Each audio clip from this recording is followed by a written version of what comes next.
Ja, dames en heren, Electro Gommans is een echt oerloos, of zoals wij dat hier zeggen, een Oelders familiebedrijf. En dit jaar bestaat dat bedrijf maar liefst 100 jaar. Het is opgericht door overgrootvader Jan. En hij startte destijds als smid en als fietsenhersteller. Peter is de broer van eigenaar Jan en altijd nauw betrokken gebleven bij het familiebedrijf. Ja. Maar ook aan tafel hebben we Marta Gommans, de moeder van Peter en Jan. En zij draait al ruim 60 jaar mee in het bedrijf. Ja. Marta en Peter, welkom. Ja, kunnen jullie eens een kort overzicht geven van de historie van Electro Gommans? 100 jaar, ik weet niet of dat kort kan. Ja, nou, het was 1917 en dan is het 4 generaties. En eerst begonnen ze dan met, hoe ik net vertelde, de smederij en de fietsen. En in 1931 is het elektrisch begonnen. Oké, maar in het begin was het dus de smid en de fietsenmaker. Ja, ja. En daarna is het gewoon, de elektrozaak is erbij gekomen. Vanaf 1931? Ja. En toen zien wij... in 56? In 56 zien wij, Johan en ik dan, zien wij getrouwd. En nou, toen woonden we nog aan de Meulenhoek. Dat was dan niet zo groot. En op een gegeven moment, nou, wordt het toch wat verder gaan. En toen zien we in 1961, hebben we in Oelderen in dorp, zeggen we dan. Ja. Ja. Nou, toen hebben we daar een pand gekocht en zijn we daar verder gegaan. En toen is het ook steeds verder gegroeid. En steeds verder gegroeid, ja. Ja, want het is een familiebedrijf. Ja. Welke familieleden waren en zijn er op dit moment nog werkzaam? Of is dat te veel om op te noemen? Als het moet zien, helpen ze allemaal met. Allemaal. Maria, Jan zelf dan, Peter en Wim. En dan de neven, nichten, alles. Gewoon de hele familie Gommans? Ja. Je moet denken, we hebben een hele grote keukentafel. En daar zitten er heel veel aan. Iedere zaterdag allemaal komen ze eten. Dat is natuurlijk friet, want anders is het, dat vinden ze allemaal lekker. En die bakte G? Nee, vroeger wel, hoor. Eerst wel, maar het is meer te veel geworden. Dus dan gaan we het wel halen. Ja, heel goed. En, in 85 is Jan eigenlijk... In 85 is dus Jan de zaak gekomen dan, zeg maar, dat hij dat overgegeven. Ja. En wat zijn nou de grootste ontwikkelingen geweest binnen het bedrijf? De grootste veranderingen die u heeft meegemaakt? Nou, wat we daarop antwoorden, dat is... Het handwerk, denk ik wel. Ja. Automatisering. Ja. Dus het is op alle gebied eigenlijk. Het is totaal niet meer met elkaar te vergelijken van hoe het vroeger was en tegenwoordig? Nee, helemaal anders. Want tegenwoordig is dus gewoon een heel modern bedrijf. Ja. Hartstikke modern. Ja. Ik denk dat dat misschien ook wel het verhaal is. Hè. Vroeger was het bedrijf grotendeels bestond uit werkzaamheden vanuit de agrarische bouw. Denk daarbij in de pluimvee, de varkenshouderij, de koeien. Daarnaast hadden we de tuinbouw en de woningbouw natuurlijk. En vanaf het moment dat papa en mam in 57 eigenlijk overgenomen zijn ze steeds meer eigenlijk het elektro gaan pakken. En in 61 toen het bedrijf verplaatste naar het centrum van Oerlo, in de Hoofdstraat. Toen kregen we eigenlijk de intraining van wit en bruingoed. De tv, het bruingoed, tv dus, en witgoed, de diepvries, de koelkast.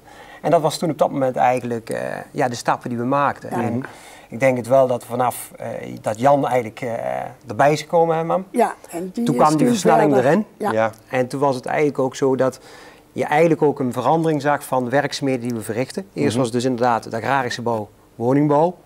En nu is het eigenlijk al zo, de laatste 15 jaren heeft Jan heel duidelijk een lijn weggezet dat je niet alleen de agrarische bouw moet doen. Want hoe kun je nou de huidige bedrijfsactiviteiten dan verdelen? Wat doen jullie nu dan? Was het voorheen grotendeels agrarisch en woning, verkoop wit en bruingoed, is het nu veel meer agrarisch en utiliteitsbouw gelijkwaardig. Zeg allebei 45%, even een gokje. En het resterende is nog de woningbouw en verkoop van wit en bruingoed. Ja. En naar de nabije toekomst kijken, zijn er dan ook dingen die jullie verwachten dat gaan veranderen?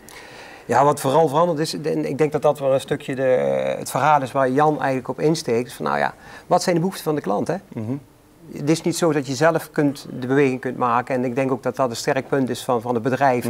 En ook 100 jaar Gommans, dat je weet wat er gevraagd wordt. Precies. En die klant die staat centraal. Dus dat is heel goed in de omgeving kijken, wat wil die klant? En dat gaat Gommans doen. Tuurlijk. Ja. Want als ik nou aan jullie vraag, waarin onderscheidt Electro Gommans zich nou van collega-ondernemers? Met andere woorden, wat maakt jullie bedrijf uniek? Ja, ik denk, maar als ik zeg, het familiebedrijf is. We denk zijn echt een familiebedrijf. Echt allemaal bij elkaar, helpen elkaar, Ja. alles. Want naast familieleden hebben jullie ook nog 30 andere werknemers in dienst, toch? Onze medewerkers. Maar dat is eigenlijk ook familie dan? Precies. En waar zit hem dat familiegevoel dan in? Ja, dat is net wat bijvoorbeeld mama vertelt. Die zitten allemaal aan tafel als we 's middags gaan eten. Oh, dat is die grote tafel met friet weer. Maar dat is iedere dag. Iedere dag friet? Nee, dat is iedere dag of de boterhammen opeten. Nou, ze kunnen koffie pakken, ze kunnen chocomel pakken, net wat ze willen. Dus nou, en dat is voor allemaal hetzelfde. Ja. Dus er werd dan een keer overgewerkt, dan komen die jongens ook met eten. Dus nou, dat gaat allemaal. Dus iedereen, het is gewoon, al die werknemers die komen en blijven ook heel graag bij jullie werken. Ja. Misschien is dat dus als aanvulling ook van, daar zit denk ik ook de kracht van de familie Gommans en ook het we. Jan en Jo die zeggen ook altijd van, nou ja, wij zijn er wel, maar het gaat eigenlijk om je medewerkers. Ja. Zij dragen uit wat je bent. Op het moment dat het werk verricht is, dan word je daarop afgerekend. En dat is het moment ook waar klanten zeggen, ik ga terug. Dat is gunning. En daar ligt eigenlijk ook de prioriteit. De prioriteit ligt bij je medewerkers. Kwaliteit. En blijkbaar schijnbaar doen jullie dat heel goed, want anders hou je het geen 100 jaar vol. Ja, dat is waar. Ja. Eventjes alvast een klein beetje vooruitkijken dan. Waar staan jullie bij het 110-jarig jubileum? Ja, ik denk eerlijk gezegd, als we daar naar kijken, want Jan heeft er ook zijn gedachten over, dat je eigenlijk in eerste instantie kijkt vanuit het bedrijf, dat je de kansen gaat benutten die er nu zijn. Denk aan snelheid, gemak. Waar we vooral een ontwikkeling zien, is dat mensen zoeken naar veiligheid. Dus veiligheid en duurzaamheid. Nou, en daar ligt een andere tak van sport. Denk aan data, denk aan alarm, beveiligingen, dat circuit. Maar dat is zowel particulier als zakelijk. En daarnaast denk ik eerlijk gezegd dat onze Jan met pensioen is. Maar staat er al opvolging klaar binnen de familie? Daar zijn zeker mogelijkheden en daar zijn ze natuurlijk ook mee bezig. Ja. Je weet nooit hoe het zich verder ontwikkelt. Ja. En ik ben ook heel benieuwd eigenlijk, zeg ik al, de rol die ons mama heeft. Ik zeg al, als je kijkt naar de rol van nu, dan zeg ik wel eens, het lijkt wel of ze nog de brandweer is. Hè? Ze gaat met haar 83 gaat ze nog als de brandweer. Ja. Ze zijn altijd stand-by. Ja. En als die nooit is, dan is ze altijd aanwezig. Dan is mam altijd aanwezig. Ik zit er altijd. Aanspreekpunt. Ik zit er altijd.